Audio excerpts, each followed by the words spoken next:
In All-Around Ministry, Addresses to Ministers and Students by C.H. Spurgeon. Narrated by Bryan Nyman.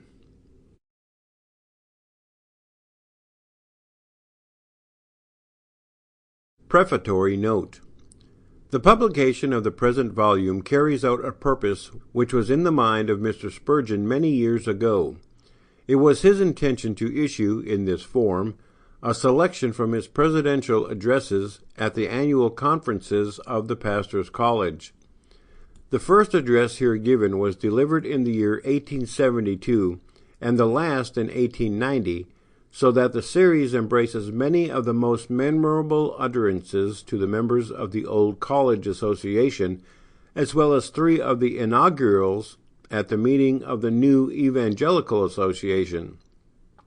C.H. Spurgeon's final manifesto is not included in this volume, as it is published separately. Mr. Spurgeon always regarded the conference week as one of the most important in the whole year, and he devoted much time and thought and care and prayer to the preparation of his addresses to the hundreds of ministers and students who then gathered together from all parts of the kingdom and from distant lands also.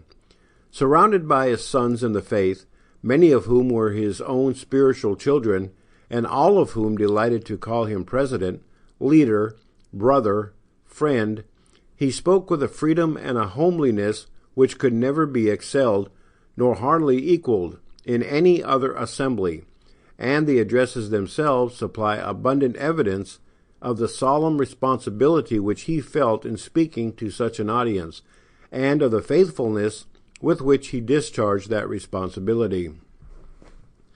Though there is here the special personal appeal to his own men, the subjects dealt with concern the whole Christian ministry at home and abroad, using the term ministry in its widest sense as applying to all servants of the Lord Jesus Christ.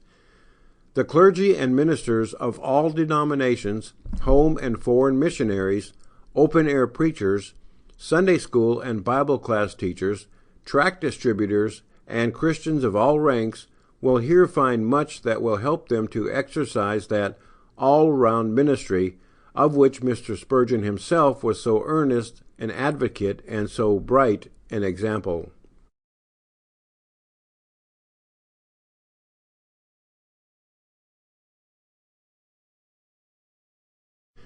Chapter 1. Faith. Now that the time has come for me to address you, my beloved brethren, may God himself speak through me to you. The subject which I have selected for this address is faith. As believers in Jesus, we are all of us the pedigree of faith. 2 lines of descent claim the covenant heritage. There is the line of nature, human efforts, and works, headed by Ishmael, the son of Hagar. We own no kindred there. We know that the highest position to which the child of the flesh can attain will only end in the command, "Cast out the bondwoman and her son, for the son of the bondwoman shall not be heir with the son of the free woman." We, brethren, are children of the promise, born not after the flesh, nor according to the energy of nature, but by the power of God. We trace our new birth not to blood, nor to the will of the flesh, nor to the will of man, but to God alone. We owe our conversation neither to the reasoning of the logician, nor the eloquence of the orator, neither to our natural betterness, nor to our personal efforts. We are, as Isaac was, the children of God's power according to the promise.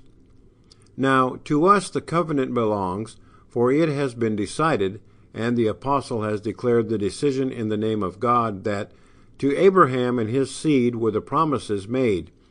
He saith not, and to seeds, as of many, but as of one, and to thy seed, which is Christ.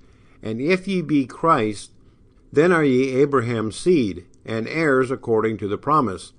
Galatians 3:16 and 29. We are altogether saved by faith.